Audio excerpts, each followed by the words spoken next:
for joining us for another episode of Dallas Anime Meetup Podcast. I'm your host, Corey, and joining me again, as usual, is Justin. Hey, guys. Nick. Hello. And Jamar. Hey. Sorry, I had to get a sip of coffee. I'm caffeine deprived. But, yeah, so it's been about a month since our last episode. We may switch to monthly. I don't know. What do you guys think? Yeah, I think it's a good time. It's just, it takes a while for like good news to come in for you guys. So I think that like when it does, it all makes happens the all at most once. sense. Yeah. I feel like we have Corey and I always have good news. So yeah, we're just interesting people. We have like very crazy and just a lot of stuff going on in our lives. But yeah, me and Jamar, it's just always something. no. I could talk about. Like the news I could talk about is basically very inconsequential. Like a lot of people. Like who the heck really cares about the news that Yuri on Ice movie still in production? I'm like, okay, yes, that's nice to hear, but it's not getting close to finish. So it's like, what? Who cares? I don't know. I think there is a couple of BL people that would love to hear updates. Yeah. It's almost like debating at a pre-game. But that update is so like yes, it's still in production, whatever. Wake me up when it's close to finishing. Yeah, keep the hope alive. All right. Let's get into what we've been up to. I've been catching up, actually watching anime for once. I have marathoned through Attack on Titan. I caught all the way up. Previously, I'd only ever watched season 1, and I just thought it should have ended there. Didn't care. So I caught up to episode 80 or something. It's like 80 episodes of Attack on Titan. But yeah, and have you gotten to the part compared to the part where Eren is the antagonist yet? Without spoiling anything, but I have gotten to the part where Eren is just Eren still at the end of the day. But it's like he won the Crunchyroll Best Antagonist and Protagonist, so Crunchyroll kind of spoiled that. He got nominated for both. Oh, that's right. Which is BS.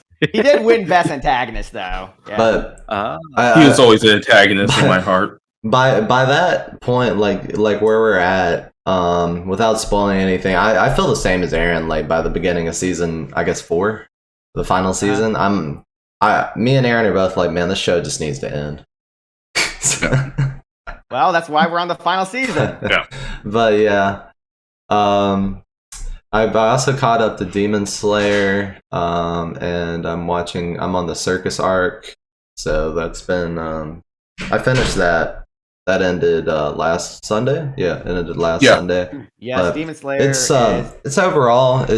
I thought it was an okay arc. The animation's good as usual. Ufotable amazing, but overall, I think this season in particular drove home how generic Demon Slayer is to me. Like it's just like the cheesiest, tropiest arc possible.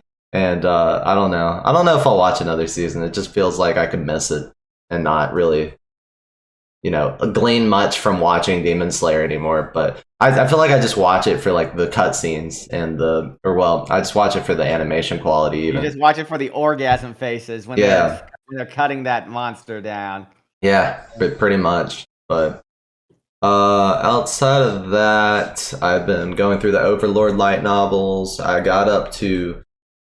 I finished Light Novel 4, which if you've watched the animes, then that's the Lizard Man arc. And after I finished the Lizard Man arc, I had to just put them down for a bit.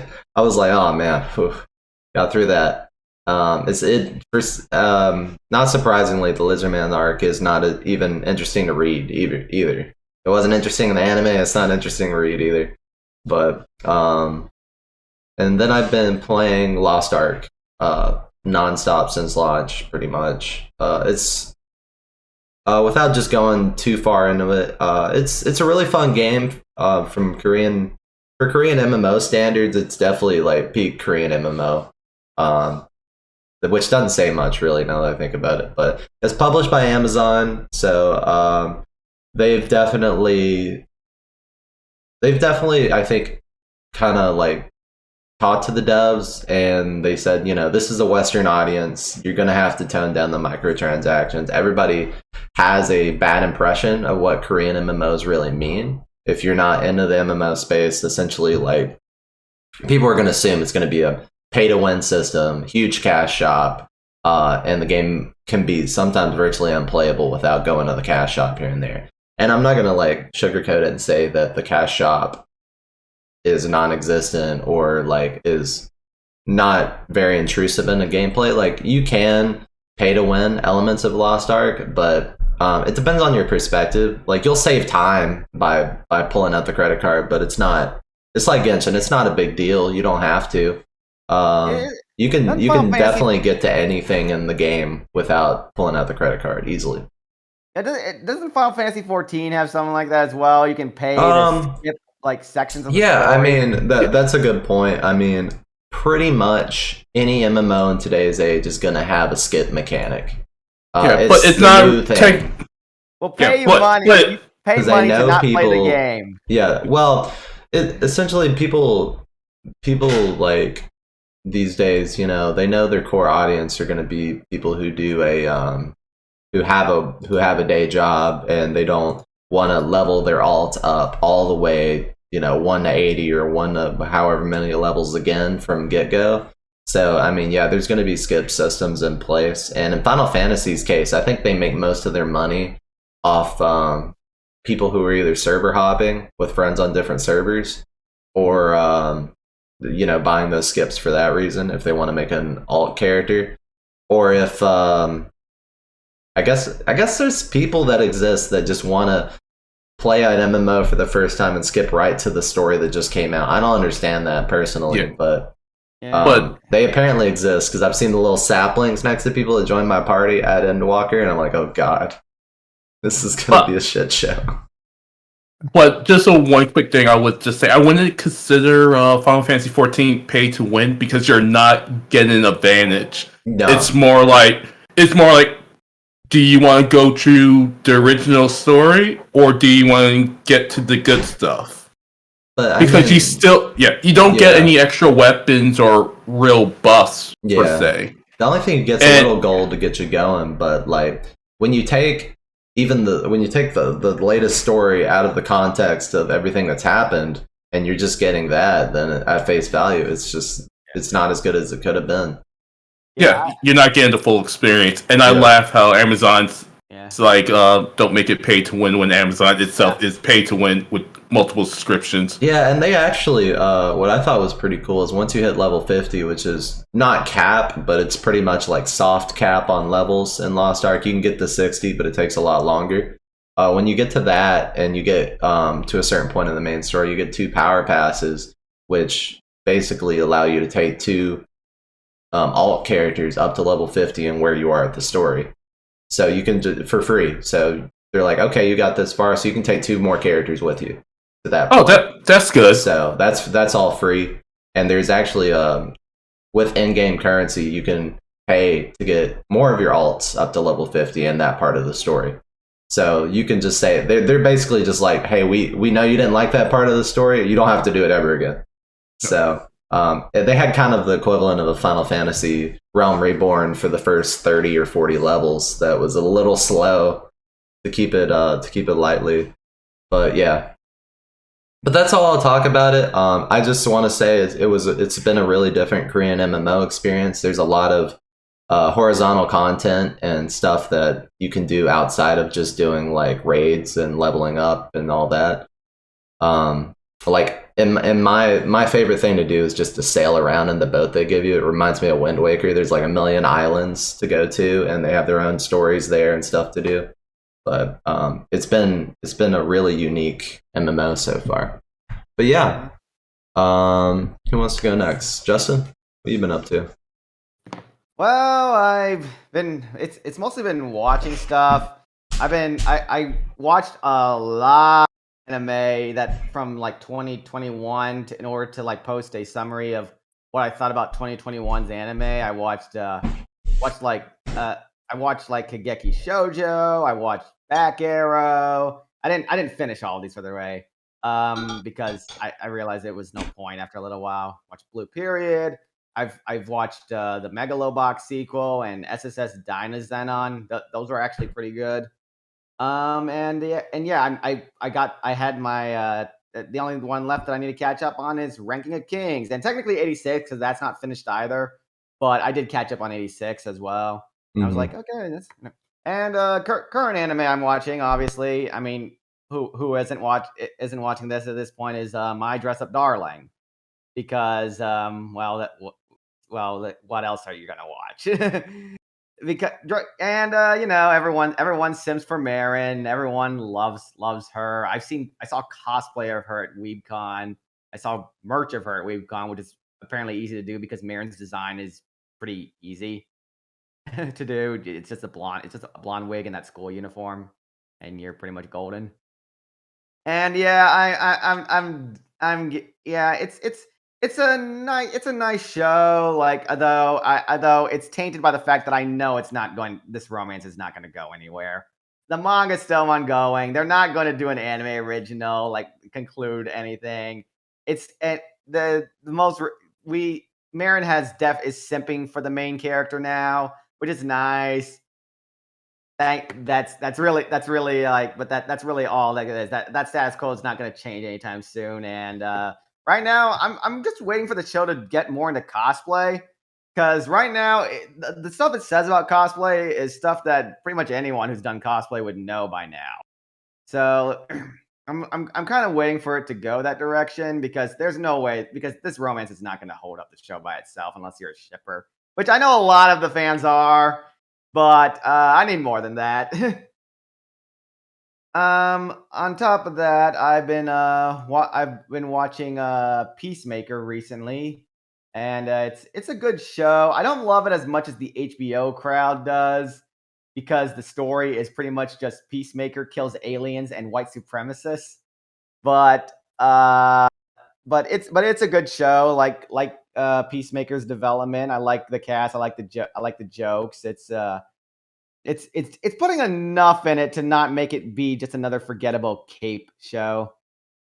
And I really do like Vigilante. If you don't know who Vigilante is, he's basically like this nerd who like idolizes Peacemaker and like makes things worse in the process. And also when he pees, he has to pull his pants down all the way because if the pants are touching his butt, he cannot pee. Like, really? And but yeah, it's definitely a show. I can see why it's one of the most acclaimed HBO shows in recent times, because like a lot of people love to talk up HBO as the prestige channel, but HBO is pretty hit and miss these days. Let's be real.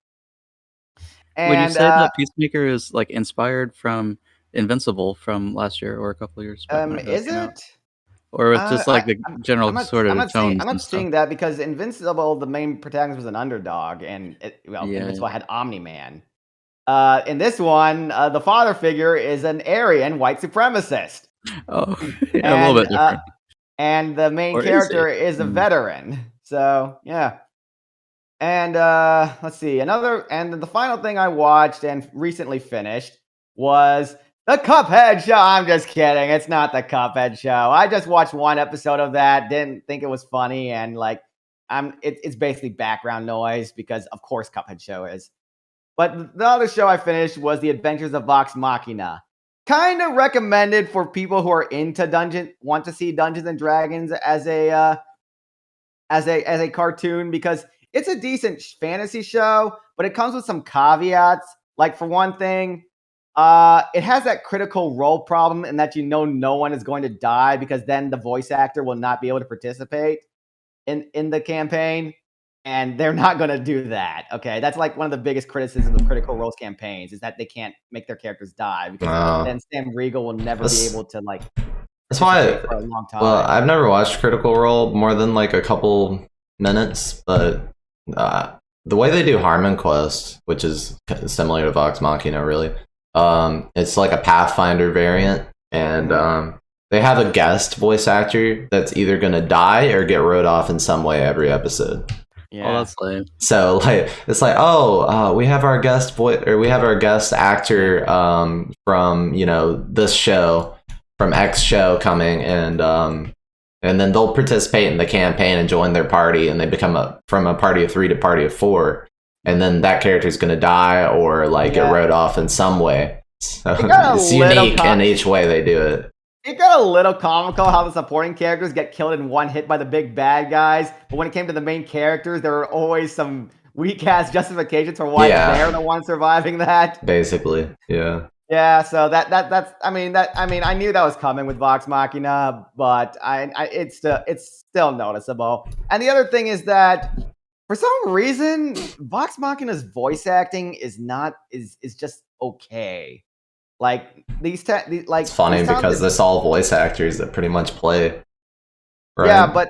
Yeah, but like when I compare it to like Demon Slayer's Japanese voice acting or Arcane's voice acting, like those are like, and I guess Dress Up Darling too. I guess the Japanese voice acting and what I've heard of the English voice acting, like this voice acting is just okay. Like it's like this is an okay performance. This is an okay performance, but they're not. It's not like when they were voicing the Avengers in that Avengers game. That was bad. So what you're saying is you're waiting for the Japanese dub of Vox Machina. Well, I don't know. The Japanese voice acting that's the thing. The voice acting in Vox Machina is like on the level of like your average Japanese voice acted show is the thing. Well, like Tribe 9's Japanese voice acting is just okay. And what's another? Let's see. Nothing to really make it stand out, I guess. Back Arrows was definitely just okay. It's talented voice actors, but I don't hear a distinctive voice. Like I don't hear this voice like rocking my socks off. It's like it's functional. And that I noticed that with Vox Machina. It's like this voice acting is okay, but it's not like there's nothing stand out about it. And yeah, but it's definitely a fun show. Definitely like the animation's good for the most part. Action's fun. The character banner's fun. I did like it. I'm looking forward to like more seasons. Again, but watch it more if you're into Critical Role, because I saw it has high ratings, but I think that's mostly because of the Critical Role fan base. And that's all I have to say. Okay. Cool. How about you, Nick? Jamar? Huh? I could go, or Jamar could go. We'll go Jamar. We go through the J's. Like I've pretty much, it's not that interesting. It's just like Pokemon pretty much the whole time. I've been trying out Banjo-Kazooie because that was one of the original to like Nintendo 64 games I just never had as a kid. So it's on Nintendo Switch Online. Plus now, can't get into that game. I tried. I can't get into it. The problem I have, I was a big fan of Donkey Kong 64, but like that one, sure, there's a ton of collectibles. I knew you were gonna say it. I was like, I hated how many collectibles there were. I was like, I can't do this. But the thing is, okay, I mean, that's a rare game. At least, yeah. But at least you only have to collect each of them once. So in Banjo-Kazooie, you have to get all 100 little notes in one run of the level, and if you don't have an ability, they didn't put in the Xbox feature where you keep the notes after you collect them. It's the original. Yeah, if you leave the level, nobody liked that. I get it's like the 100 coin star or whatever from Mario 64 and these, but nobody liked that either. Like, and because sometimes you need a power up to be able to get some of them. I think, unless I'm missing something from a later level that you unlock with your Mumbo coins or whatever. So there's no way. I definitely like the other rare platformers like 64 and Conkers, where the collecting's kind of on the side. It's there. Well, you kind of have to do some levels in Donkey Kong, but like 64 was criticized for being way too many collectibles, though. Like, was it really that many? I thought it was just bananas and then the golden bananas, and that was don't forget about the coins, right? where you have to beat the original Donkey Kong twice. Yeah, the big issue is like there's 5 characters in DK, but that keeps it fresh, and which is cool, and they all have unique abilities and all this stuff. But each of the bananas can only be colored bananas can only be collected by the respective characters. So you could be in an area and you see all these red bananas. I remember that. But Yeah, you're that's Donkey Kong, and you can't. I mean, it's supposed to kind of tell you, okay, I just shouldn't. I don't need to be in this area right now. But to backtrack your way back to the tag barrel to swap out to the correct character, it would have been a really big quality of life thing if they just would have like press a button to swap what character you are. But maybe the Xbox version of that. But yeah, pretty much that. And then so Pokemon Legends Arceus, I spent too much time doing that. I completed the Pokédex. I got all to the post game and all this stuff. I haven't. There's still like some stuff I haven't done. There's still some shiny Pokemon that I'm trying to get, but otherwise, I mean, yeah, really enjoyed it. I think we were talking about maybe doing a special one-off review episode of that game specifically because most of us have played it and have some thoughts on it. Yeah, not perfect, but of course, no Pokemon game is perfect, but except maybe Coliseum here. I got no Coliseum XD also aren't perfect games, but they're pretty cool. But yeah, that's pretty much it. I started Tribe 9. It's just it wasn't that interesting for me to continue to watch. I may eventually get back around to it, but it's Danganronpa baseball. Yeah, the thing about Tribe 9 that bothers me is that first of all, like the animation is just like sometimes the animation's good, like episode 3, but most of the time it's flat. And it kills the Some thing. of the baseball like technology stuff looks pretty neat, but the rest of it is just pretty flat. It's like worse than the Danganronpa game animations sometimes. Like I don't know how that happened. Also, something happens to the guy who looks like Kameda that around the time where the main antagonist shows up, and the show kind of drops in quality when something happens to him. I'll put it this way: you guys remember what happened when a certain something happened to Death Note, right? Oh yeah, what the heck? Yeah. Okay. Let's just say Kameda not discount Kameda, but baseball Kameda kind of goes through something similar. But yeah, and then last thing I put was how a realist hero rebuilt the kingdom IRL. Basically, I'm just taking a statistics course for my college, and it's just who actually watches statistics. That show? Like, besides the real life, it's not fun. Yeah, so I don't know how anime about statistics would be fun, but that's pretty much all I've been up to. I mean, it's a popular light novel, but like the problem is that the production's shit. So like, I have no reason to pay attention to it if only the hardcore fan base likes it. Throw people into statistics. I guess, yeah, but it's not a fun fan base. I don't understand. I don't get the hype of statistics. What hype? Hey, it doesn't have anime and video games doesn't have to be fun. It just has to have a message or establish some type of motive. I don't know. Yeah, your message sucks, Realist Hero, from what I've seen. So I guess I'll go and we'll probably just video games depending on what Corey feels like. Watch Attack on Titan. Watch what is that? Demon Slayer. Yep. I do share similar feelings that Corey feels about the series. Still to me it's popcorn anime. I'll watch it. But it reminds me of that Suicide Squad meme where saying, "Yeah, but you can't deny it's cool as fuck." And it's like, God damn. It just feels very safe. And it's nothing wrong with that. It's watchable. It's serviceable. Yeah. I mean, I think at this point, a lot of Shonen Jump titles are like that. Like, I can't think of a single popular Shonen Jump title. I guess I've taken risks. I guess my main gripe is just there's no actual character growth, and that's what really sets it apart. I think from Boku no Hero and Jujutsu Kaisen for me right now. Because even Boku no Hero has Hero Academia has. Well, at least some of the side characters grow. But I just feel like Zenitsu and what's the other mountain kid, Rinosuke? Inosuke? Yeah, they just never change. Like, they're just constant. And I mean, Tanjiro is pretty much the same too. I mean, well, yeah, Tanjiro hasn't really grown since his training arc. Yeah, and like, how long ago was that? Like 8 years ago. I don't know.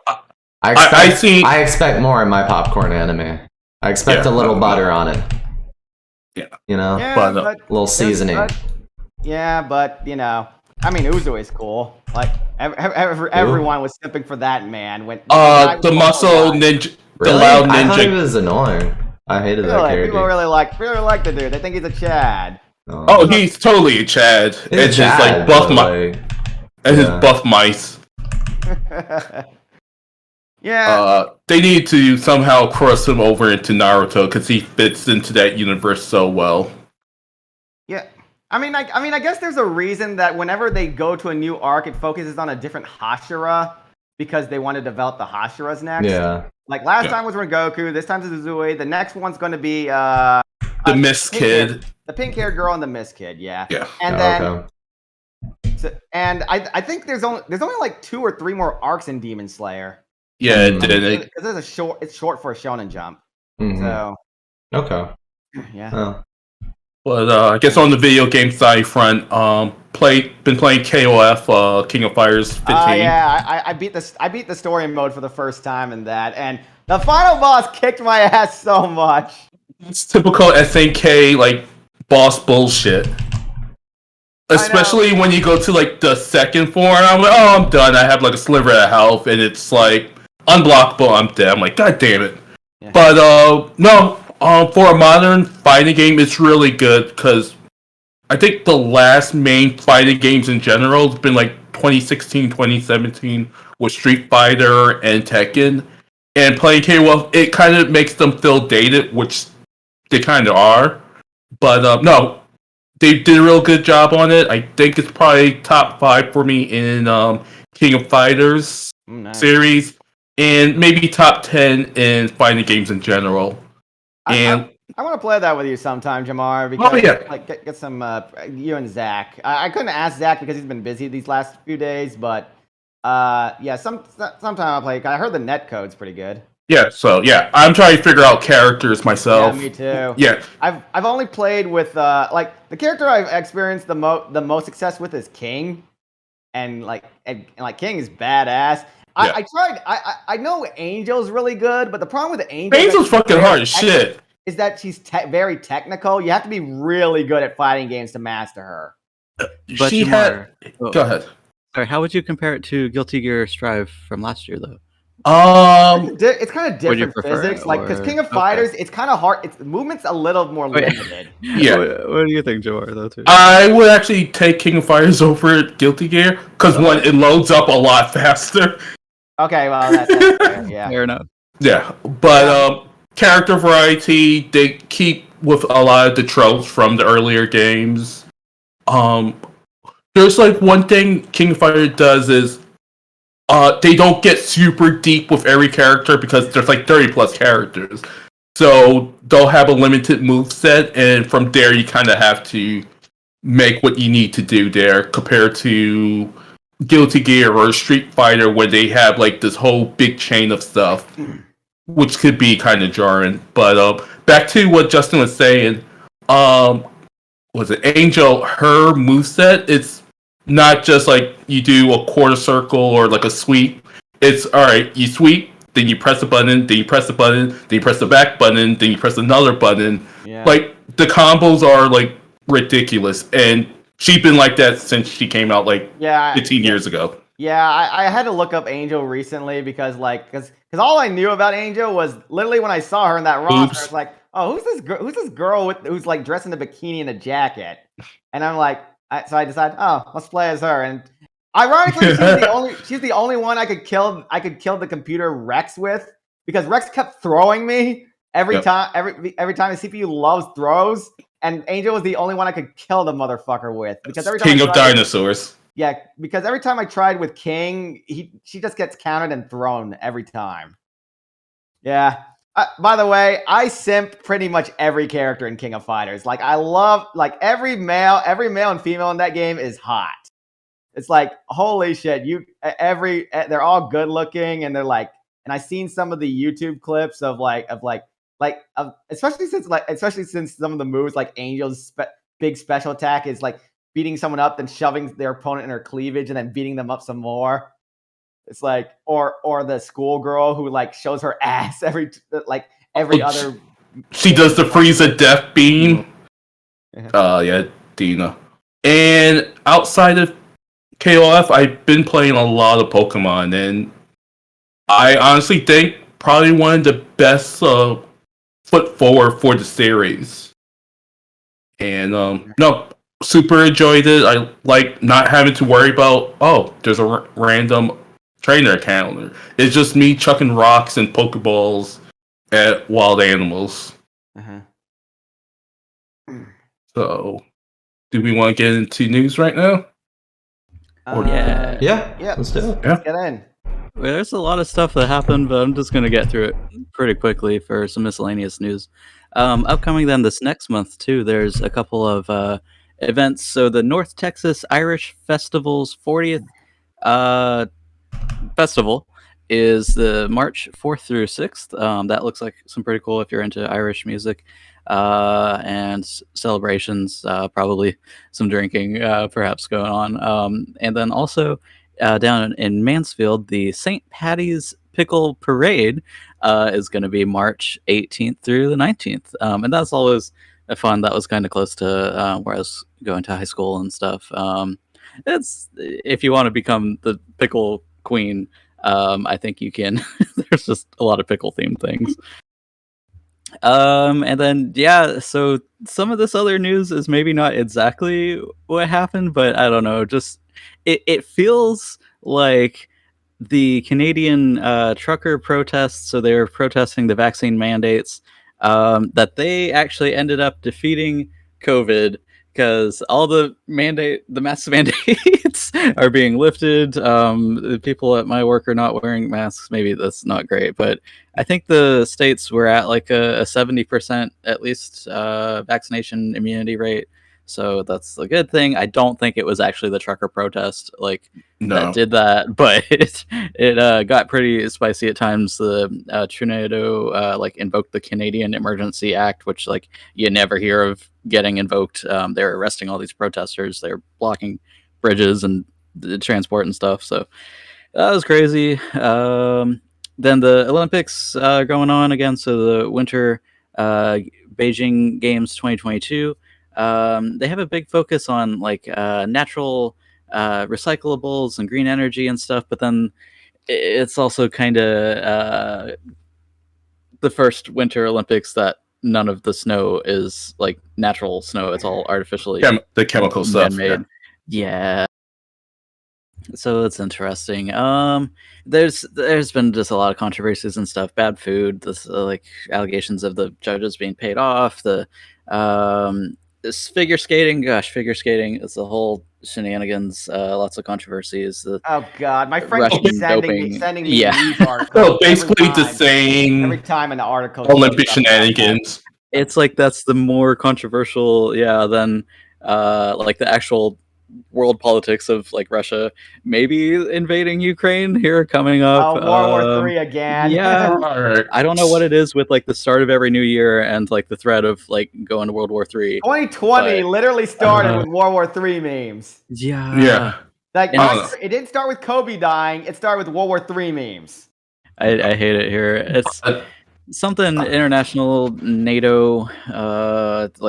So Ukraine is not in NATO technically, but they're in this subset of well, you can't sit at our table, but maybe we can be friends in the hallway, sort of. Yeah, they're at the kids' table trying to possibly get into NATO. Yeah, they really want in, but what do you think, Jamar? All right, as I guess the group's historian / Civ 6 and 5 player, the whole thing is kind of dumb to me. Because Russia doesn't want Ukraine in it because Russia wants Ukraine for its resources because they have a real good grain business that kind of feeds a lot of the surrounding areas. So they could have a good resource chokehold there. And the whole thing with kind of NATO, United States, and the rest of the West is no. They could become part of NATO on their own choice. We're not going to push them. And it's are you going to kind of help them or not? So, Ukraine's in the middle of, hey, we're about to get invaded. Russia's like, oh, we're not invading, and if anybody plays Civilization over like chieftain or prince, anytime anybody pit their surrounding forces around a certain area, they're gonna invade. Not to mention, like, they're literally cyber attacking the Ukraine, and like yesterday, their water resource treatment plant like also was hacked or something.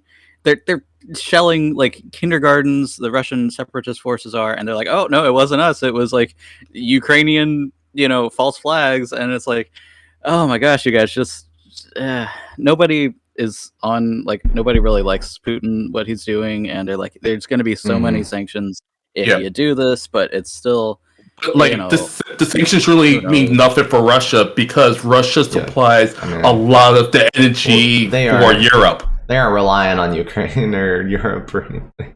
Yeah, so like Germany doesn't want to cause anything because they need their oil.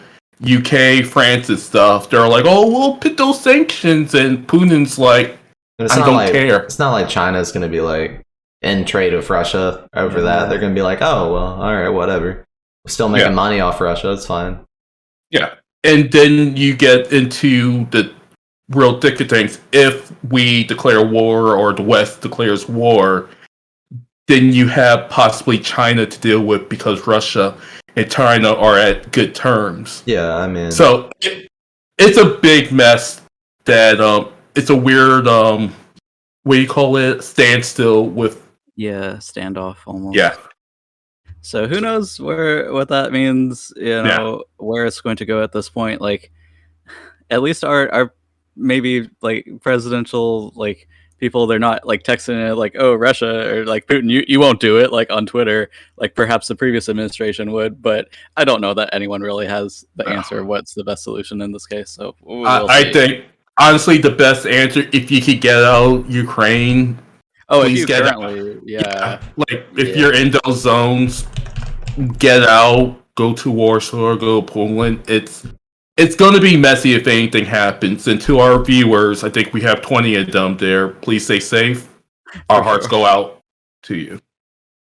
Yeah, it's interesting international news that may affect just the economies and stuff all over the place. Yes. Speaking of, I guess I didn't mean for this one to come exactly quite after, but there's also the international scandal in the Italian Senate that happened last month too. You guys probably all know about it. The Russian Zoom call of the what was it, like a Nobel Peace Prize announcement winner thing? Something like that. And somebody somebody infiltrated their Zoom, which still baffles me. Zoom can't solve that problem, but they came in and they just started playing like one of those like CG Tifa hentais. Yeah, so like there was just like a block, and this was televised too. That's the best part. This was televised award announcement, and there's senator blocks, and then they're like right in the like left hand side or whatever was just like Tifa just getting railed. A lot of people are going to turn into the next. And there's been a lot of Tifa memes where it's just got Tifa with a mustache and the Italian flag in the background. Yeah, Tifa is now the new mask, is now the new symbol of Italy. Okay. Yeah. I mean, it kind of works. Yeah. I know that Xing Lang was put in there as well, but no one cares about Xing Lang. No, Tifa's perfect. Yeah. So that was the thing. We got some random NFT shenanigans. The Fire Emblem Anna's voice actress is promoting, or was promoting for a time, vocal NFTs, which is a whole nother layer of shenanigans. That's like where voice actors record their voices, kind of like Vocaloids, if you know, and then they could use those, sell that as a non-fungible token. Pin it on the blockchain. I guess people are putting anything on there. Like people's YouTube channels are being minted by third parties, and then that's actually a good idea. Yeah, maybe we should do that for our channel. Oh no, it'd be people are finding out later, like who NFT'd my YouTube channel. Like it wasn't me, and all kinds a of YouTube channels. I think that actually makes sense. Because if you think about it, like if you own your own business and and you own your own YouTube channel, right? Like you work for yourself, for example. Yeah. You're literally just like turning your company into an asset that is basically a stock in that regard. At that point, in a sense, people could kind of invest in your. I mean, that's YouTube what they're channel doing. in that. I mean, way. that's essentially what they're doing. And that's actually not a bad idea, because one, you're encrypting your content and you could distribute it as you see fit. Yeah, because what is an NFT at the end of the day? You're bidding for a property, right? Like you don't own it, but you own shares of it, essentially. So you're really just you're really just going past all the nitty gritty details of having to list and to go into an IPO and do all that stuff of a stock. You're just saying, I'm going to make it an NFT, and people are going to invest in this. And yeah, I've actually seen memes comparing NFTs to rental girlfriends. Like I will be your rental girlfriend. You cannot do this to me. You cannot kiss me. You cannot touch me or anything. But if you pay me money, you can say I can say to your family that I will be yours. Maybe if YouTube's like monetization was like better, people wouldn't have to Patreon and stuff. But maybe it is the future. The thing about NFTs where it gets really confusing is just how far it can be broke down into like individual pieces, like somebody's artwork, and then that's where it gets a little confusing. Or like in games, we're seeing in gaming now where like somebody like a game, like I don't know how to use a good example of this probably, but like say a game like Genshin or like Apex or something, where you have a skin and then you turn that skin into an NFT and you're adding value to like something that exists on that market, and saying like, oh, okay, so here's the current market price, and like everybody wants to bid that up, right? And like create more value for that skin. So it gets really confusing. You start to sound like EA right now. Well, I think that's the thing. I think that's where the market's going, and there are actually pros to that, because like, think of games like Fire Emblem Heroes, think of games like Genshin, and you're buying these characters, but they literally have no value outside of your account, right? So if they actually create a value for them through a non-fungible token, then you're at least you have some. It's not a thing anymore to have a digital asset that's worthless. At the end of the day, but here comes the problem. There's still like kids that plays the games, and it's not like, I get Daddy Corey's credit card and I spend $50 on skins. Now it's becoming, I'm spending $5,000 on this one token.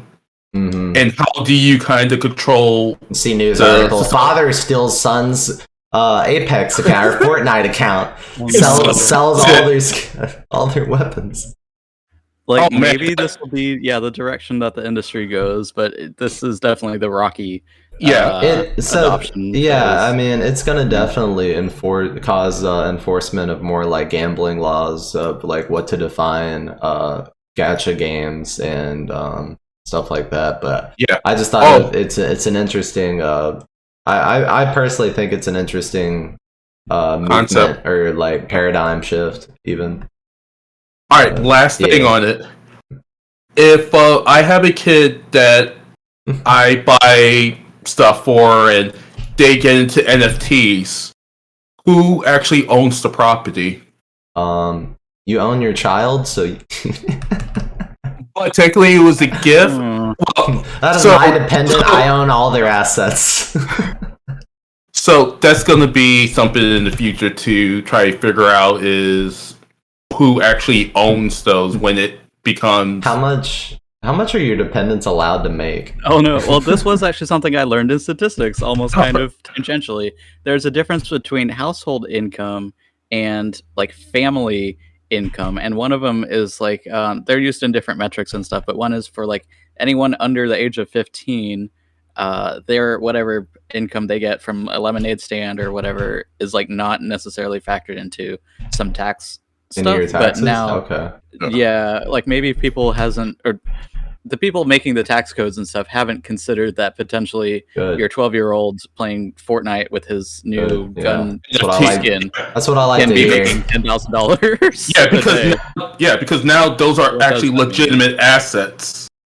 So where will that go? Who knows? So basically, well, I was gonna say, so make sure you have all your assets under your child. Maybe you want to have a talk, sit down with little Jimothy and well, today we're gonna learn about the blockchain, Jimothy. And I'm gonna have to take your skins because Daddy needs a new car. This is why we need you to play Fortnite more.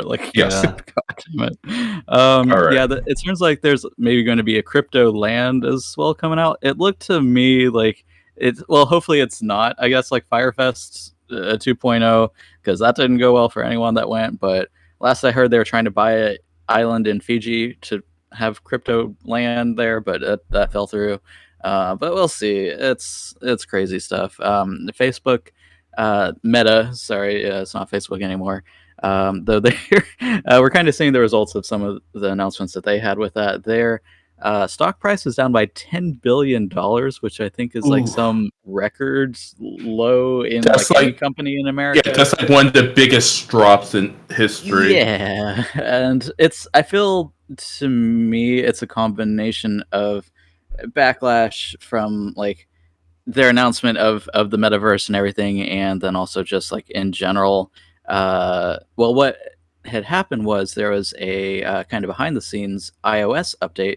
Maybe you have heard about this already, but where Apple phones now there's an easy way to disable app tracking, or at least like it's more transparent. Now it's still proprietary software, so you don't really know 100% if it's what it's doing, but supposedly it's much more difficult for these third-party apps to track where you're at when you're using the phone, when you're going on other websites and stuff that are not Facebook. I think other ones that it affected the stock prices of are Pinterest, Snapchat, which like I don't know who's like a big Snap. Okay, maybe I use Snapchat. Who still uses Pinterest? Pinterest, like come on. Pinterest still exists? Everybody over 50. I hate Pinterest. I hate that like you cannot even do anything on there unless you do their fucking account and make everything. Yeah. You can't like scroll down and see even more Pinterest results. Like you make an account right now. Yeah. But apparently, Pinterest has like I guess been tracking you, like maybe any website that has a little Pinterest icon. You can't see my finger, but if you're disabling, if you don't have ad blocker, if you're not enabling your cookies and all this, or disabling your cookies, like that's maybe I guess what Pinterest's business revenue model has been these past years. A lot of and them now that do Apple's phone, now that Apple iOS has made it easier to disable all these app trackings, all their stock prices are tanking. So we'll see. I feel like maybe if these companies' websites just had a better product at the end of the day, like I still feel like Facebook can maybe turn around. I don't want it to, but if they just had like more something other than like, it's going to be the metaverse and Zuck is going to be our emperor. I don't think anyone actually really liked that idea. It's just there's you forgot one key. Hold on, Corey. Go ahead. You forgot one key that also didn't help with the stock drop. It is Zuckerberg blamed competitors and not just being accountable. You never put blame on somebody else. Yeah, like that's being like a kid. Yeah. Oh, actually, a fourth problem too. There's new EU safety compliance laws that Facebook was like, oopsie, we can't actually comply with those because we're still like saving all of your data, even if you delete your Facebook account. We're saving the world. Yeah. we're too. Mark was like, well, if you guys just don't change your EU safety laws, then we're just gonna have to pull out of Europe, and not realizing that was like, all right. With like more people were wanting that to happen, actually. So I don't know where that's gonna go, but that's where it's at. And I think it's time for some anime news because I'm sick of world politics. Aren't we all? Like seriously, why? Although granted, world politics can be fun to make fun of. Anime news, it's just basically a load of whatever most of the time.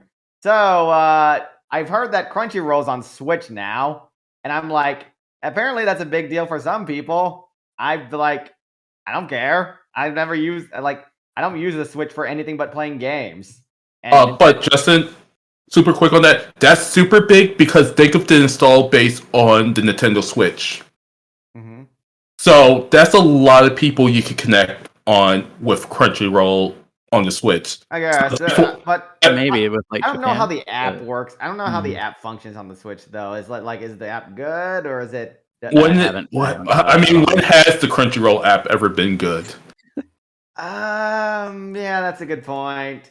It's always been functional at best, and it's crashed. It's crashed when Attack on Titan comes out at worst. Or actually, no, that's not even the worst part.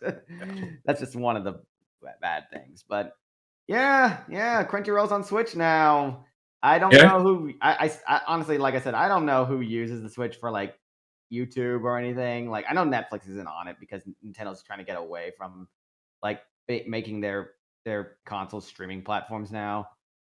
But it's like, oh well, okay. I'm whoever really cares about Crunchyroll these days, especially after their latest award show was so god awful. Is you guys do you. Speaking of which, did you guys look at the results of the anime awards that they had recently? No. I did. I didn't look. You mean all 100 categories of best supporting side character awards? No, I didn't really pay attention. They cut away a lot of the extraneous stuff, like best couples no on there. God, I looked at that and I laughed so hard when I saw the results.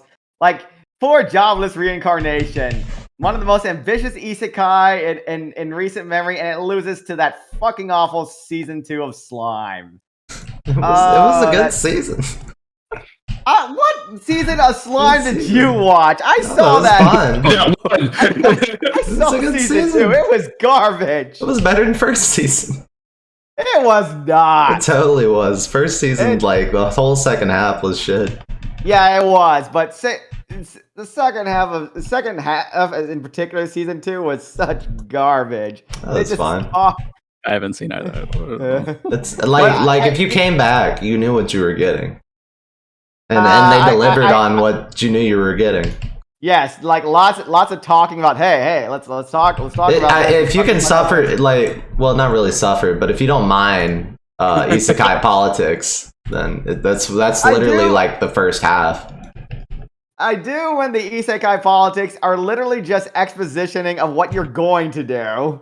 And it's like, and it goes on for like long episodes. Like, oh, we can't do that because this. It's like, all right, we're just gonna do it anyway. and it all just boils down to Rimuru is overpowered, and but he's not overpowered enough because there's also overpowered people. I know. And this is why. But it's an isekai. It is fine. Boo to that logic, and it's like I really laughed when I saw Jobless Reincarnation didn't even win the categories it got nominated. I've never really heard anything about Jobless Reincarnation. I know some people are watching it, but I haven't heard it's like that good. Really? Yeah, like it's not. I didn't care for it. It's not that popular in our meetup, but I know that it is.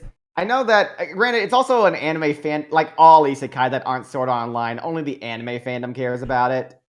But it has a lot of backing and stuff, I guess. But the anime fandom, they really care about Jobless Reincarnation, like disturbingly so. Like they say, it's the most because it is like one of the most ambitious isekai around. Even if it still gets fucking dumb whenever the characters act like they're an anime fan. Would you say it's like maybe comparable to a movie that's almost made like for the Oscars to try to win things, but then the production values definitely are the dance scene, the fight scenes, all that stuff. The writing definitely not. There's no way the Oscars would want to see an antagonist who changes sides because he goes nuts over a cosplay figurine. It's like no Oscar would nominate that. Yeah, but really, the main thing that I laughed about it with the awards was then I saw that it was the big three that swept the awards. The big three shonen of Attack on Titan, Jujutsu Kaisen, and Demon Slayer. They won practically everything they got nominated in. Like there was like no contest, and it's not. And also, it didn't help that the odds were stacked in favor of them, because for one thing, why is Jujutsu Kaisen getting nominated for shit when it was literally Anime of the Year last year, and it's not a new season? It's just the second half of the first season, and like no one who voted for Jujutsu Kaisen last year only said, "Oh yeah, let's we're gonna vote for Jujutsu Kaisen because the first half was cool." I was like, I'm pretty sure they also voted for it because of what was out of the second half was cool as well. And I was like, this is just completely unfair nomination. Okay, you literally just nominated the second half. Hey Justin, because I'm not always into the anime, the best protagonist is a Warris named Odakawa. The Odd Taxi guy. Yeah, I mean, Odd Taxi is a very popular anime now of the non-shonen stuff. I mean, it wasn't popular when it aired, but it's now one of the most popular 21 shows. Yeah, because it beat out all the big shonen giants. Yeah, that's true. There were 3 categories that the shonen giants were nominated in that they did not win. One was best protag, one was best boy, which was Boji from Ranking of Kings, and the other was the English voice actor thing, which gave to the non-binary ho guy. Adam from Skate. Yes. Because in Skate, Adam's voice actor basically said, "How come get guys, girls, and all you non-binary hoes," or something like that. I forgot what he said. I think I remember that. Yeah, those won, but otherwise, Jujutsu Kaisen, Demon Slayer, it was a total of like 18 awards split between the 3 of them, and I was like, well, what do you expect? They're the internationally popular shows. I know Demon Slayer and Attack on Titan are more internationally popular than Jujutsu Kaisen. Jujutsu Kaisen is more of an anime fandom only show at the moment, but it was like, of course they were going to win. They're Demon Slayer is too big at this point. It's a blockbuster like show now. Like the days where you can like have Made in Abyss win when My Hero Academia sweeps everything in 2017 is over. Okay? In fact, the years of My Hero sweeping are over because people haven't been liking My Hero for years now. It's like the hype is dead unless season 6 like brings people back. I don't know. It should have ended in season 1. I mean, well, it's a Shonen Jump show. Of course, it's going to be that. I'm just still in line from Corey. Yeah. How long has he been in high school to? Yeah, you think he'd graduate from hero school? Well, I heard in the manga he's like it's like focusing more. It's he left high school. Training. Yeah.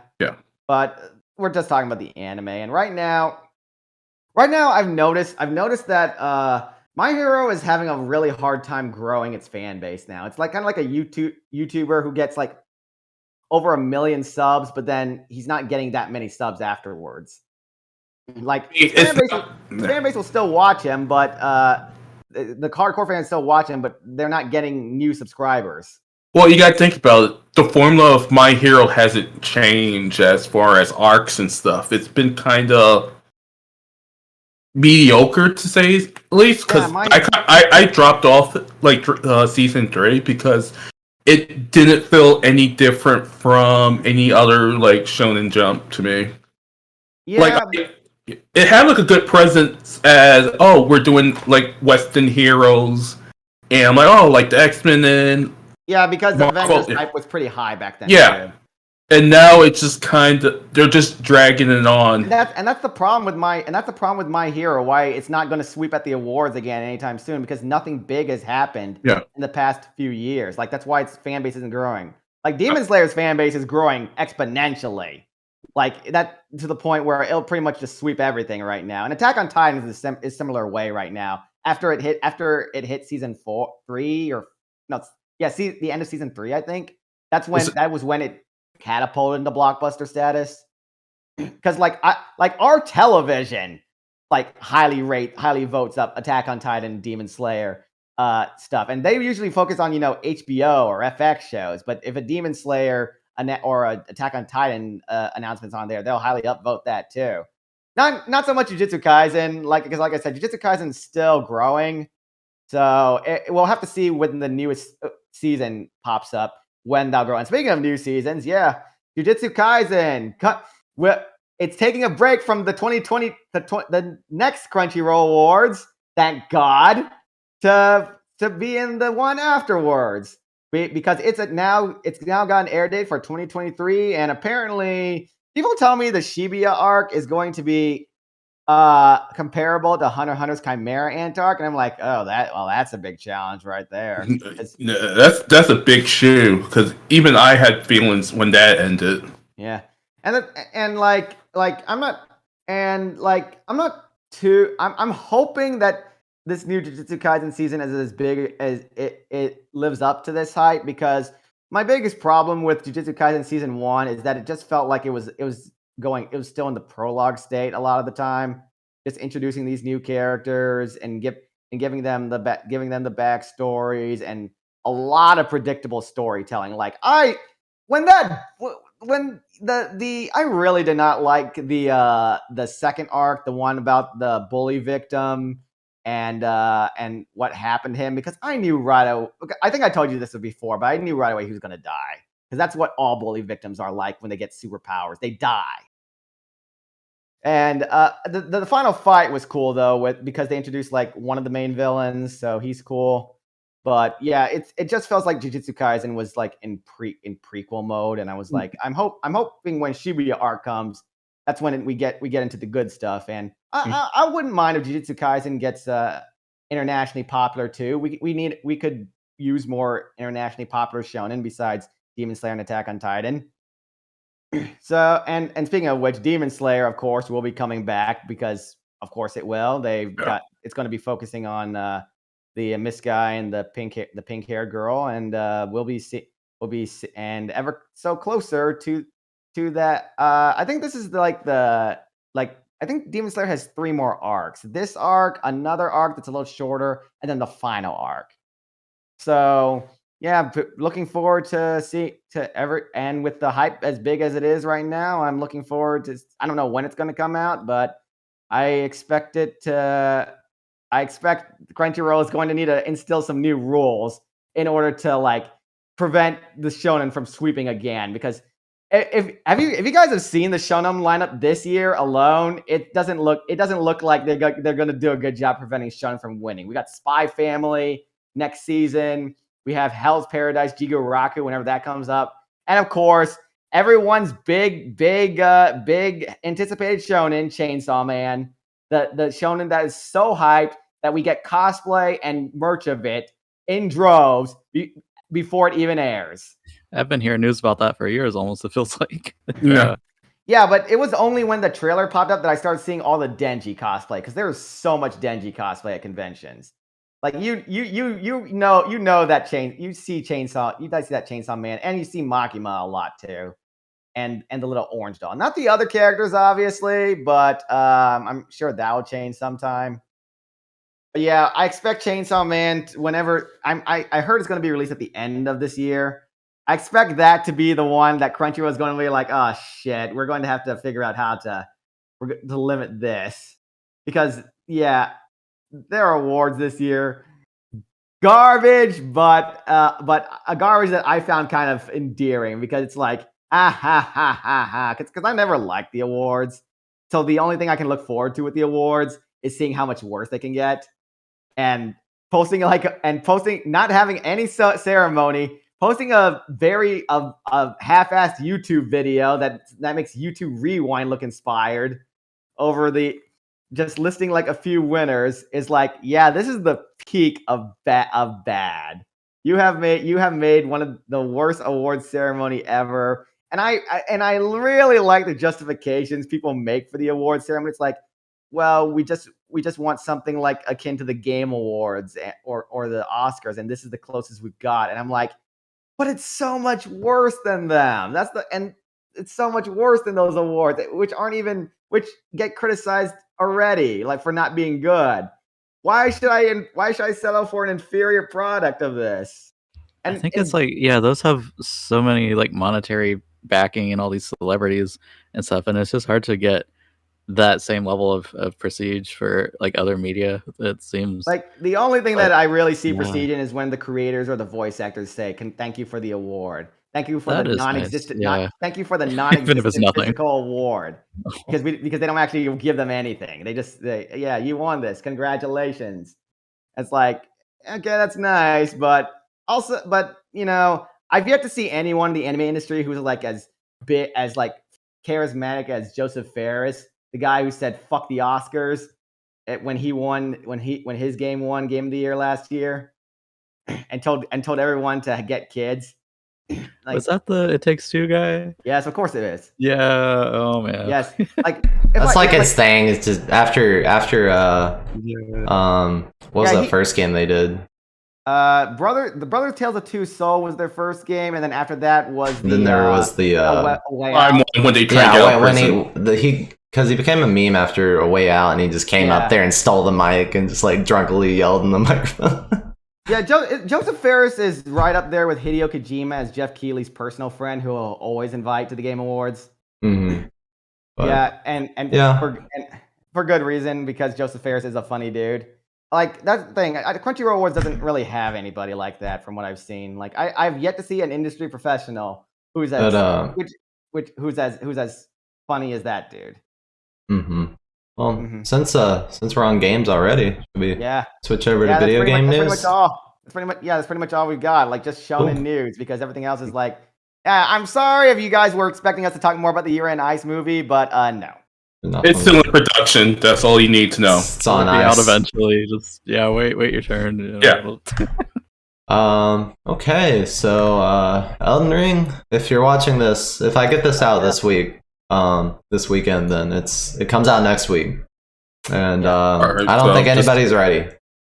I don't think anybody's ready to jump into it, but I've heard that it's actually easier than the previous Souls games from like the people who got early review. All the Souls games are easy. What are you talking about? Yeah, just get good. Yeah, that's not hard. It's easier than the goddamn type parry timing in Sekiro.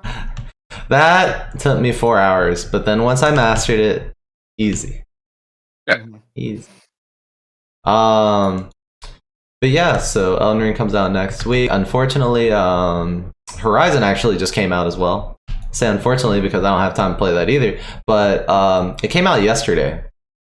I can't believe that because I've not heard a single thing. Oh my gosh, yeah, I forgot. Like in our Discord channel, I've not seen any buzz on it whatsoever. People are still all over Arceus. People are still all over. If you play MMOs, people are still all over Lost Ark and Genshin. Well, Genshin doesn't really count, but the Genshin patch just came out last Tuesday, so there's that too. But yeah, I hadn't heard. That's so weird to not hear anything about Horizon. I'm sure Jackie's probably playing it. Yeah, but it's crazy. I mean, I haven't beaten the first one, so which is the main. Because that's PlayStation's big release until God of War, right? Until God of War this year. Yeah, Spider-Man. Is Spider-Man coming soon? Spider-Man won't be for a long time. I don't. Yeah. Well, I don't know about a long time, but I don't think Spider-Man 2 is going to drop till 2023. I mean, I know Ghostwire Tokyo is going to be. Oh yeah, definitely. Yeah, but I don't think. I personally, I hope it does numbers, but I don't think it's going to do the numbers. Oh yeah, and no. I don't think Forspoken's going to do numbers either. That. I don't know. I think it's going to do decent. It is a new IP though, and it is risky, but there is the I know, like there is the brand behind just seeing like Square Enix and like seeing like a westernish open world game like that people are going to be like, oh, okay. With Final Fantasy 15 like combat. Yeah. Off topic, but does this mean we'll maybe eventually get Alloy constellations in Genshin? Yeah, I don't think so, because Alloy's meant to be a free guest star character. I don't know. Yeah. I hate playing that character. I don't care. Because there's no way that you can get her Ascension or like other levels. No, you can't. And it says basically like 2BA or TBA on the constellation. It's just. I feel like now would have been the perfect time with the second Horizon game coming out, but maybe they just forgot. I don't think they were allowed to either. Like I don't know what the licensing was to get Aloy, but I don't expect guest star characters like that to have especially when you get her for free. Okay, you get Aloy for free. Yeah. Okay? Yeah, you should be grateful. You should be grateful you can get her. You get something for free. Right. Oh. Yeah. How dare you? In other news, Microsoft acquires Activision Blizzard. That happened a few weeks ago, but wow, yeah, crazy. Yeah. Yeah. And I haven't heard anything about it not going through or anything, but so I think it's still like working stuff in the background. So. Oh, okay. Yeah, I don't know. They'll probably get it, but yeah. Wow, that's just crazy how many studios they get in that acquisition too. They get Activision, they get obviously Blizzard. They get Blizzard, they get what's that other studio that does the Tony Hawk games and the Crash and Spyro games? Is it Vivendi? Vivendi, yeah, Vivendi, and then what's the other studio like that makes the Skylanders, like Big Toy something? Toys for Bob. Toys for Bob, yeah. Are they a part of Activision or are they just published by Activision? I don't know.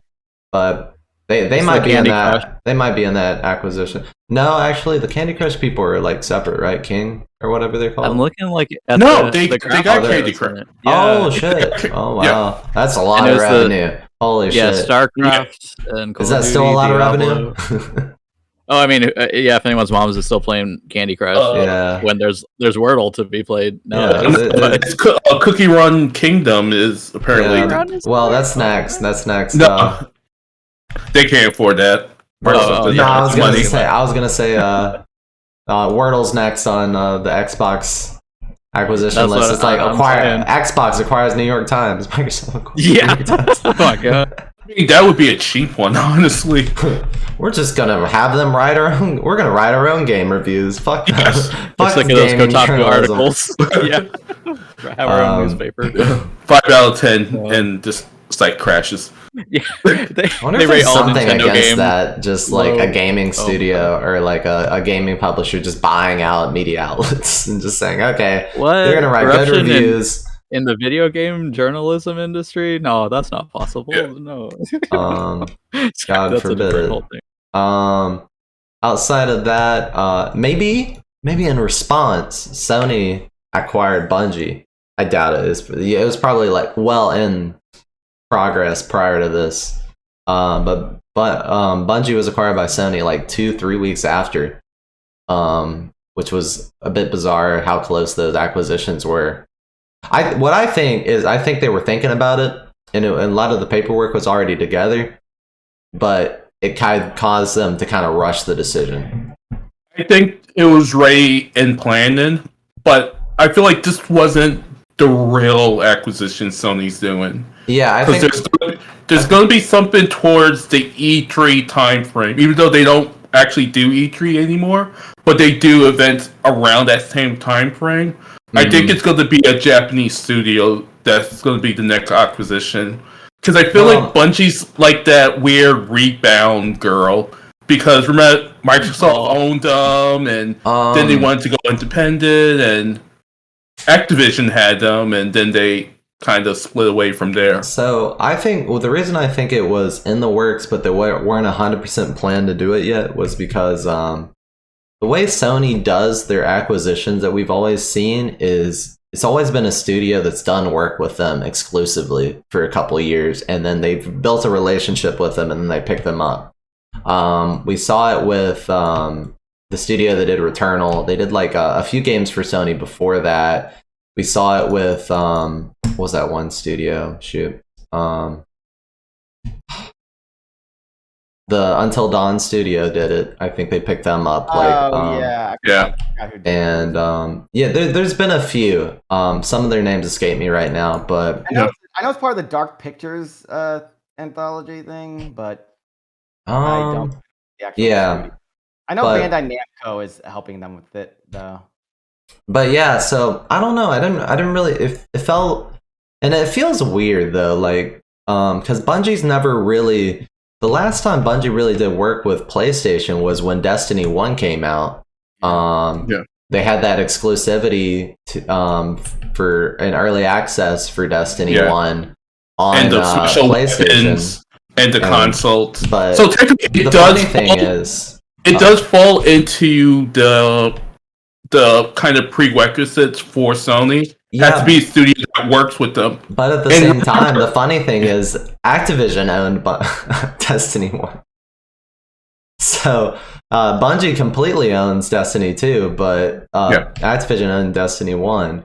And they still own Destiny 1, if anybody still plays it. But no, Destiny 1 shut down. Oh, they shut down the servers? I didn't know that. Yeah, that's been done for a while. Like, you put in the disc, nothing happens. Interesting. You know, I figured some people would have stayed on there, but I don't know. It wasn't that good. I guess it wasn't worthwhile to keep up the servers. If only they could put all their accounts into making them into NFTs to sell them, maybe that was... And transfer them, sell and transfer them to the Destiny 2 market. Yeah, I don't know. I feel like there's other ways they could have done that instead of just shutting down the whole servers. But yeah, that's just surprising considering Destiny 1 still did pretty well to me. But that's old news. So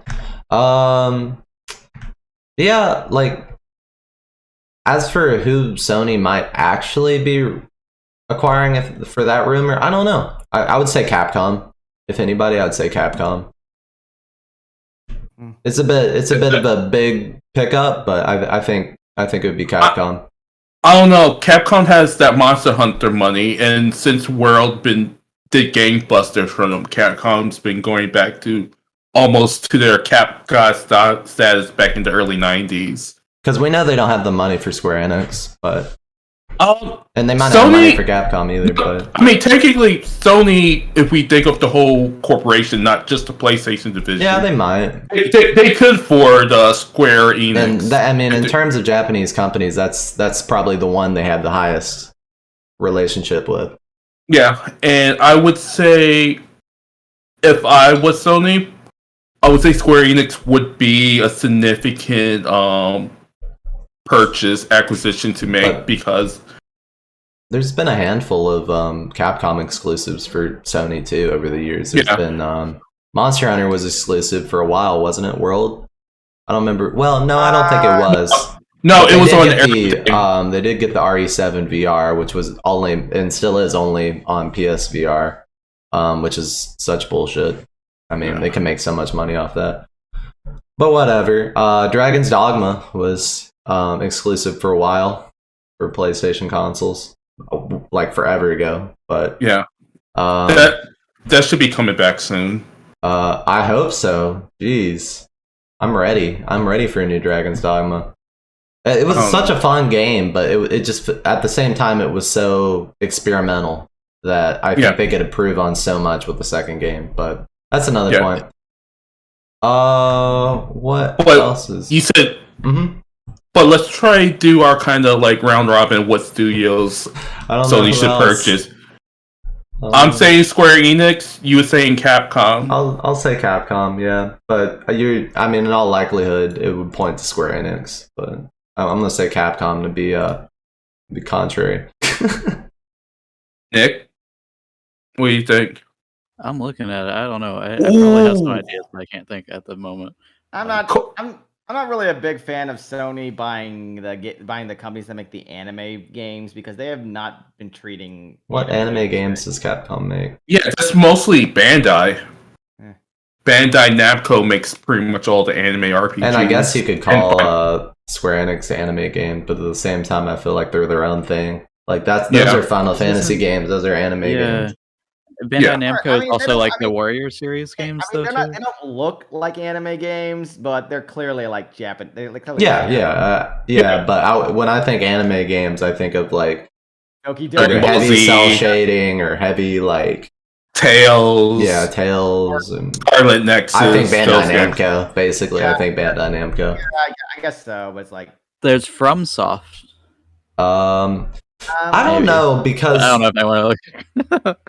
I doubt it. The only exclusive that it's on PlayStations are Demon's Souls and Bloodborne. The reason I kind of doubt FromSoft is because of them closing Japan studio. Maybe if Elder Ring doesn't do so good, maybe. I feel like because there's no way that's not gonna happen. Right. Because I feel like, or maybe if Elden Ring does really well, then maybe Sony will also try to acquire them. I don't know. Sorry to interrupt. well, because didn't Japan Studio do Bloodborne and I think I want to say they also did the Demon Souls remastered. Oh, didn't it? Remastered. Gotta look that up. That was Blue Point. That was Blue Point that did the remaster. But Japan Studio did a lot of work on Bloodborne, and I feel like if they were gonna get FromSoft, then that would be like the perfect company to keep around and work with FromSoft. Why would they get rid of a studio that's got Souls experience if they're gonna pick up FromSoft? But you gotta remember, the Japan studio was like collaborations of multiple studios. Yeah. I mean, they did so many games, and they also did they also did the Shadows of Colossus and Ico and all those, right? Yeah. Mm-hmm. And mind you, like with Japan studio closed, those people are still around. They're still in their respective companies. FromSoft. Yeah, but you just reminded me of something. But Konami. it's possible. Yeah. What have they been up to? Yeah, I mean, Konami would be a solid acquisition, and I mean, obviously, they have a really good relationship with Sony. Yeah, and like it's all about the IPs, and there's still so much potential in that aspect. And Konami's like, I mean, I wouldn't say they've revived or anything, but they've been showing interest in making games again. Yeah. No, they've just been re-releasing games. Yeah, honestly, that's really all they got to do. Yeah. And remember, Konami makes their money on pachinko, slot machines, and health clubs. Oh, right. Yeah. Maybe, they need to get back into making So it's hard to say. It's hard to say for sure. And I mean, even Bandai Namco wouldn't be a bad acquisition either, but Bandai Namco's always been like a third-party studio that's on like every platform. Yeah, but I think they have a real good relationship with Nintendo. Remember, they do a lot of the development for Nintendo first-party games. So you got Smash. The Warrior series. The Warrior series. I thought Koei Tecmo did most of that. Koei Tecmo does the Warrior series, not the Wario series. That's Koei Tecmo. But Bandai Namco does do a lot in Smash. I forgot. Yeah, they did the Smash ones. At least, and they did the other games too. So I think they did the Mario Kart games at one point, and like in arcade versions, they developed those. Hate arcade versions. They're so bad. Hey, kids love them. That's all they that matters. Don't know any better. It makes me angry to seeing kids play that garbage, and they're like, "Oh, man, it's so fun." I'm like, that's not the real. It's not the real Mario Kart. Get off there. Yeah, then they'll buy Mario Kart on the Switch. They'll be like, "The fuck's this? This ain't like the arcade. It's better." But it was Koei Tecmo that does the Warrior. Why don't we why don't we segue into the Direct news? Yeah. There was a Nintendo Direct. Yeah, we have segues. Yeah. Splatoon 3 got an announcement. Well, it's been announced, but it got an actual date. It's gonna come out this summer. It didn't get an actual it got like a placeholder date for the summer. It's probably gonna make that date though. Yeah. I think it will.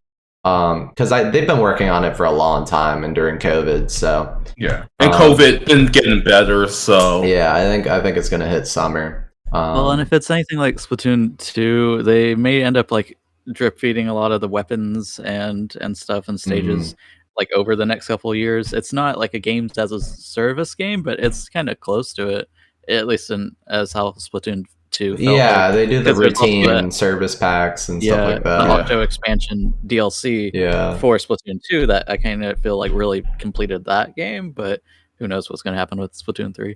Yeah, I don't know. I don't play the Splatoon games personally, but I know a lot of people in the group are really interested in it.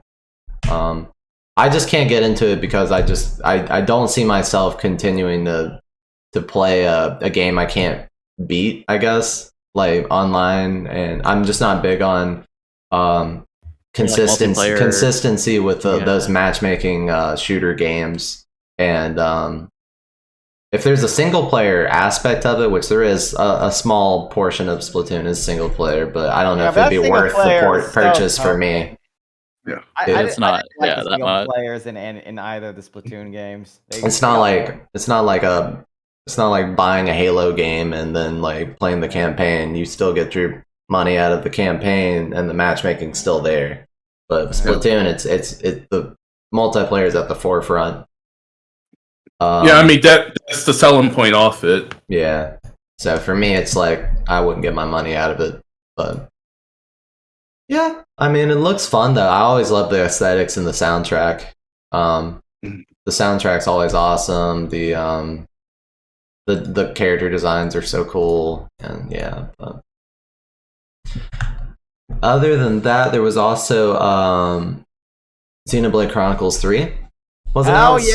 Was announced and set for September, which scared the shit out of me. I was like, oh no. It was kind of the big announcement at the end of the direct. I mean, the token big, because everyone expects a big announcement at the end of the direct at this point. And then when they do, they're disappointed.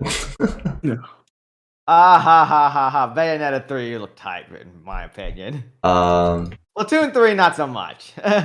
Yeah. It seems like the plot is like, I mean, it could totally all not actually be what the game is about at all, the typical Xenoblade game, but like, it seems like the characters from the Xenoblade 1 game are in war fighting against the characters from the Xenoblade 2 game. The fan bases clash. It's basically the fan bases over who is the best waifu. The Xenoblade Civil War. Basically that. Like Nia and Melia, most likely those are Nia and Melia at the end with the masks, are like leading both of these two nations, and who knows what's actually going to happen, but the characters look cool. The animations, world building, it looks like a combination, like the worlds from 2 like crash landed into the world from 1 somehow. I mean, I don't know. I really have to go on one of those lore dump videos to refresh myself on Xenoblade, because how the worlds work is so complicated. There are like a lot of 10 to 20 minute trailer analysis videos on that. I also need to go back and finish Definitive Edition for Xenoblade 1 and get that DLC, because apparently it links up. But I got to do that. There was also Nintendo Switch Sports. Yay! But it looks good. I mean, I won't buy it, but it looks good. I'll be playing it at Andrews. Yeah. Oh yeah, Andrew will definitely. Yeah, you don't have to buy it. Andrew will buy it. Yeah. For the Wii Sports, people missing that game. Wii Sports when you can play fucking Mario Shaolin Soccer. They did also announce Mario Soccer Charge. Yeah, Mario Strikers Battle League. Yeah, that's what the name is. AKA Mario Shaolin Soccer. That game was fun. I'm hoping it looks fun. Strikers series is probably my favorite Mario sports game series. If we count Mario Kart as its own thing, then Strikers would be top for me. It's always been a lot of fun. Although they look like they're doing like the whole Mario Kart stats screen with this one too, which is going to add a layer of complexity over it that I may not care for.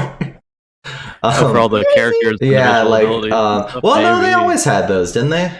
I remember that was in the baseball one. They had the stats for each character. I don't remember if Strikers always had stats. Maybe it did in the Wii one. I skipped the Wii Strikers, but I'm excited for Strikers. It'll be fun. Yeah. No Man's Sky is getting ported to Switch, and I just wonder why. Why did they? We didn't need it. Why? Why? It looks like shit. It looks like total shit. It looks so bad. But hey, you have it. The textures went into the trash can, and I wonder if it's cross-platform with all the other. Is it? I don't know. I just Probably remember at the start of not. No Man's Sky that like none of you couldn't actually interact with any Mhm. other players, but like I think it's been patched. The game has been patched a lot. Yeah, it's been patched to high a lot of health. stuff. Yeah, But it's completely different game now. I still hate it, but it's a completely different game now. Yeah. It's just not my thing. Just too much resource gathering and building, and I don't derive any dopamine from this experience. Fire Emblem Warriors 3 Hopes is coming out, the sequel to Fire Emblem Warriors, and I literally watched this trailer and I'm like, oh, they're coming out with more Fire Emblem Warriors DLC, okay. But I didn't know it was a whole separate ass game. Because I was like, because I didn't think Fire Emblem Warriors did that well in comparison to the Hyrule Warriors series. I thought Fire Emblem Warriors was kind of a wash in terms of sales. So I expected this to just be DLC. I didn't expect them to ever do a sequel. And I thought Fire Emblem Warriors captured enough of the characters to be like considered the complete experience. So that's what I'm wondering, because this seems like the Hyrule Warriors Age of Calamity, where it's just Breath of the Wild characters in it, and this one is like just 3 houses. And they said this was a different storyline too. Which is cool, and I mean, because the original 3 houses did so well, so sure, we'll make a spin-off sequel, but not really, because it's a different timeline. It's definitely something to tide everybody over for the next mainline game and for the potential game, but potential port and remake. But I just feel like you're hitting on a big strength of the Fire Emblem series is kind of that they have a big history and a lot of other crossovers and stuff. But if this one does the same thing that, well, spoilers, I guess Age of Calamity didn't bring in any other Zelda characters from any other games. It was just the Breath of the Wild universe guys. Like I feel like it may be a missed opportunity again before the game even comes out. But so yeah, what do I know? I still haven't even played my original Fire Emblem Warriors copy.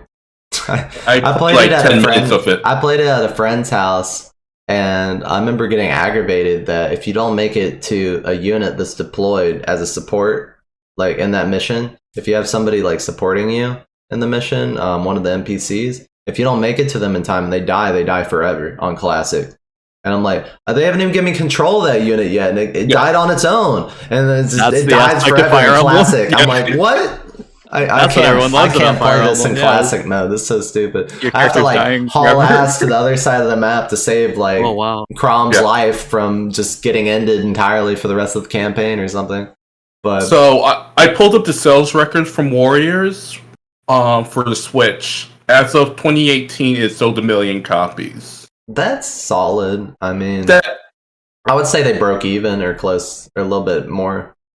I think they probably broke even. It's a Warriors game. You just change the models. Maybe Koei Tecmo just likes making them. They're just like, oh man, we just fucking love making Warriors games for Nintendo. It's so easy. Copy, paste. But I think it's also I think they also saw an opportunity with how Three Houses was so like the most popular Fire Emblem game ever that they were like, okay, we can totally market this. They'll definitely do better than the first game. That's for sure. Yeah. It's different. It's different community now.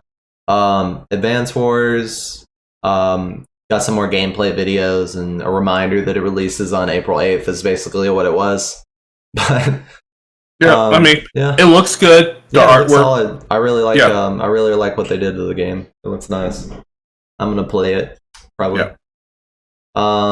We got some more Kirby and the Forgotten Land gameplay footage. It looks awesome. Oh yeah, that gameplay looks freaking and they cool. memed Kirby into hell and back, like like I saw psychological damage I took from Kirby mouthful mold. I still haven't gotten over. I saw a tweet like right after. It's like Kirby's boring a whole ass car. But yeah, I still just don't. I guess that's a new gameplay mechanic. Is neat, but it's. I wonder if like that Kirby, was the best. I wonder if Kirby was like some person's awakening to a vor fetish. Like that was like when they were a kid or something or a teenager, and they're like that. This is it. I'm going straight to Pornhub. It would be Pornhub back then. That was their awakening. This is like Sakurai's like best character design, everything. I feel like he had a hand in this. Oh, he protects freaking Kirby like it's. But I wonder, was this his idea? I don't know. It probably was. What's the name of the ability again? The Mega Sub? Mouthful mode. Yeah, was what they came up with. We'll see. Like, I'm interested in the setting and the lore of the Forgotten Land, I think it's called. Like, where this lines up. I mean, maybe there won't be any, but I don't know. I think Kirby Star Allies had some interesting lore. So we'll see. It seems to be more of a game. That's a given. It seems to be a little bit more restricted than I anticipated on the. Well, I thought it was going to be more open world, but it looks to be more just kind of the setting. Yeah. It looks to be more of the setting. Yeah, I don't expect it to be like he can go anywhere he wants. Yeah, it's going to be more. It's going to be like one more of those limited open world, like Super Mario Odyssey. Yeah, or that 3D land to an extent. Yeah, it's going to be Kirby's. You just hold up on the joystick and you get to the goal, compared to holding right to get to the goal. Yeah. Look at Kirby taking over the Ava, which you can not see on my webcam. Okay, there we go. Actually, it comes in really good. Did you get a new camera? No, it's the same camera. Oh, it needs to focus a bit. Yeah, it actually did the focus pretty well. Yeah. Mario Kart 8 will receive 6 packs of DLC from, I don't know when they're starting actually, but through 2023. There will be 48 tracks pulled across all the Mario Kart games, like remastered or remade for Mario Kart 8. So that debunked everybody's rumors that there was a Mario Kart 9 in the make. Yeah. Yes. I mean, it could still be personally, in the making. Personally, I feel like I saw this coming because I was always like, there cannot be a better Mario Kart than Mario Kart 8. They cannot build upon what they cannot build onto this any better than they have with MK8. So like the Super Smash Bros. They peaked. My uncle at Nintendo was 100% right on this one. But so one potential downside is like a lot of the tracks. What people are thinking is they're going to be coming from the mobile game, the Mario Kart Tour, which some of them are neat. They're like based on different geological or real world geography places, but they're also very simple tracks. Because to fill out the 48, like there's enough still from the GameCube games and the DS games, the previous ones that are not presently in Mario Kart 8, but to get 48 tracks, it seems like each pack some people have done kind of gone through it. Like, okay, what is there actually imagine left? Like somebody are they pulling from like the Super Nintendo as well? Yeah, most likely they'll be even those ones. Yeah, but so it's easily possible. I think they could come up with 48. I didn't sit there and count. I'm like, nope, that's not there. I got to get my spreadsheet out. But maybe I should stop watching these Game Explain videos. It's possible some of those 48 tracks are going to be new originals, but I would say a majority of them are remakes of old tracks, which is cool. Not cool for the people who already like 3-starred all the pre's, and now they're like, oh fuck, I got to go back to Mario Kart and get all the completion trophies. I don't know if you guys have ever done that, but that was a miserable experiment or experience every time to just have to first place everything on like 200cc or 250cc. It's miserable. It's like always there's that one track somebody hits you at the end and you get third or second, and then you're like, well, gotta start the Grand Prix all over again. It's miserable. Metroid Dread got Dread mode unlocked and Rookie mode. I forget what Rookie mode was actually, but Dread mode is like Iron Man mode basically, where you at least same concept where you die in one hit and you go back to previous save point. Rookie mode is just have like more HP than usual. Okay. If the game is too hard for you, if you're trying to write an article about the game and you keep dying to a certain boss, maybe I don't know. No, the game journalist mode. What? No, I wouldn't call it that. I mean, if it's thing that people needed that there was enough complaint about, then sure, it's good that they're adding it, but it's kind of silly. I didn't think the game was that hard. I think it takes away from the experience a little bit, but that's just me. You know if it gets you more sales, go ahead. Yeah, I'm all for more accessibility, cool. But that's probably the extent. I would say that's probably the extent of the updates that we'll ever get for Dread, because I mean, there's not much you could add on to Dread. No. But no news on Metroid Prime 4. We have I've been hearing from my sources that there's been a lot of hiring at Retro for artists and stuff, which is concerning to some people. That because the listing seems to like really indicate, like the job posting seems to really indicate that they'll be working on Metroid. So it's concerning that they're hiring this late in development, but at the same time, people are suspecting that there's going to also be, they're working in parallel, a team that's working in parallel remaking Prime. So who knows? I would like a remake of Super Metroid. That would be cool. Awesome. And I don't know if they could. I guess they would have. And then they just stick it into.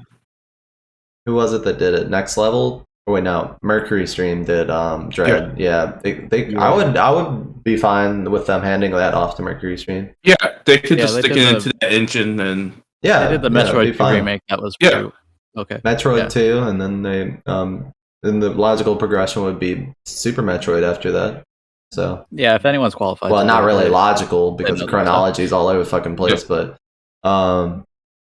okay, and we also heard. Well, that's it for the Direct. And in recent news, we heard the Wii U and 3DS eShops going down on March 2023. Yes. So buy your stuff.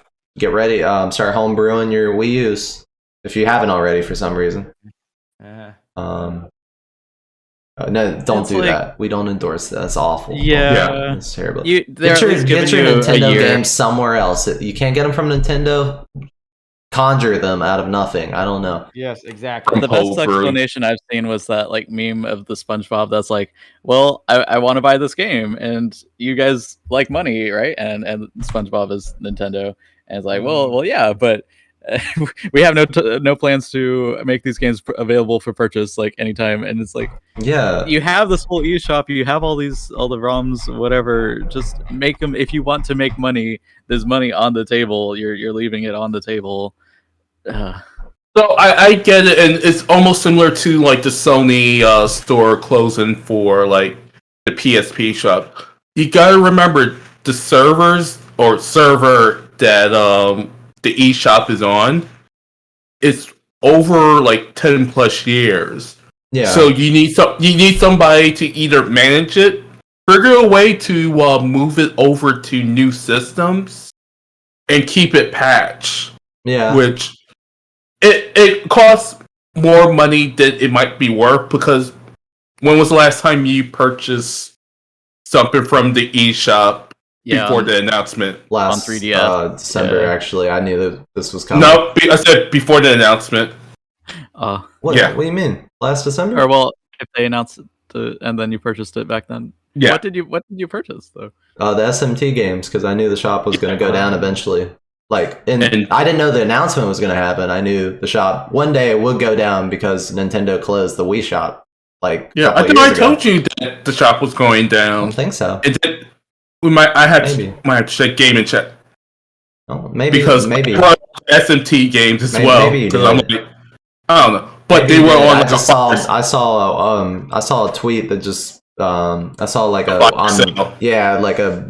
Nintendo 3DS sale. I was like, all right, I'll just buy everything, buy up these SMT games, and what else did I buy? I think I bought an Etrian Odyssey or something, but whatever. Yeah. They were super cheap, so I was like, I'll just get a couple. Even though SMT4 and the sequel weren't amazing SMT games, I'll still get them. Yeah. But But yeah, there was also a Wario64 tweet on the on like just capturing the FAQs about like how Nintendo expects people to get the older games, and it just says, how do you expect us to, or how do you purchase software in Nintendo eShop and Wii U and 3DS family of systems? How do we play those games in past platforms if the shops are down? It's like, well, we fill the Nintendo Switch Online service offering, 130 classic games currently and available in growing libraries for legacy systems is the solution, and we have no other plans to offer classic content in other ways. That would be great if they actually ported much of their catalog onto those systems. Where's my Mother 3 port? Yeah. So, and that just that kind of brings up the question: is it ethical to actually bring to the internet and like ROMs of these games? Is it ethical to do that illegally? I don't know. Should it be illegal to provide people with a digital library of games that are no longer available on any service? In Nintendo and their lawyers, it is illegal. Nintendo, because, maybe to Sony. Yeah. I don't think Sony cares, but Sony kind of cares. Yeah. Because that's time and effort that could be put into the PS5. Yeah. You should be playing our new games. Buy a new game. But new games. I mean, they own the IP. It's literally their property. Yeah, it's the same thing when you go like the whole NFT route. This is Nintendo's NFT. It's illegal, but is it ethical? Oh no, it's not ethical. It's I think their mindset is like, well, we may always release, a remake of Nintendo of Pokemon Ruby down the line, so you don't want to buy it now, because maybe we'll re-release it. Yeah, sell you it because in the future, but it does happen. I mean, it does happen. Like they do go back to the older stuff, and maybe it's not part, it may not be part of their roadmap now, but they have the right. Yeah, again, they still have the right. Yeah, it's their shit. Yeah, it still sucks for the end user. But yeah, start making plans to clean out the 3DS shop, y'all. Yep. Knowing Nintendo, there won't be another sale after this announcement. Yeah. Nope. And they're like, well, you'll pay full price now that you know this. You'll pay that full $40, $50 for SMT4.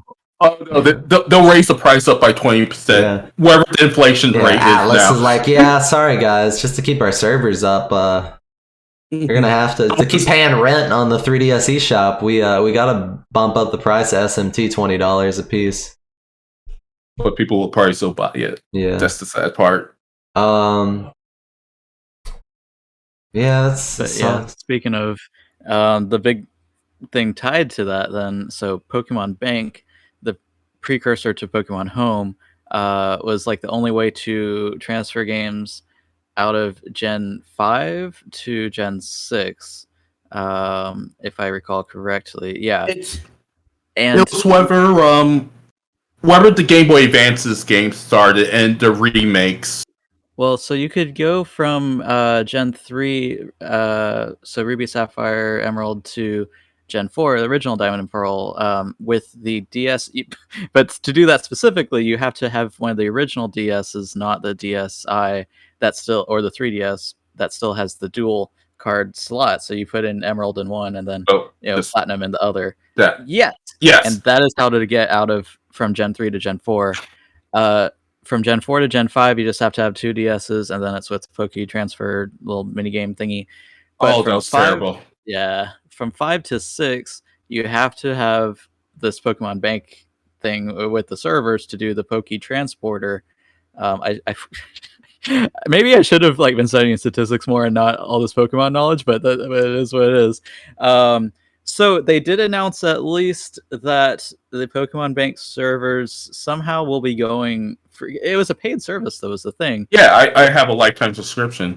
Yeah, I think I may as well. But it seems like that one is going free somehow. There was a kind of half. I didn't know they had a lifetime subscription model for that. I thought it was just $1.99 a month forever. No, I think it's $3.99 per year. It's on a yearly basis. It's something ridiculously cheap that I forget to cancel. Yeah, it's one of those.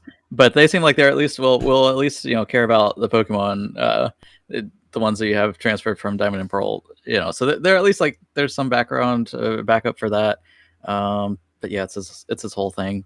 Because then the other crazy thing was so Silva Gunner, if you guys are following his account, he uploads or sorry, it's confusing.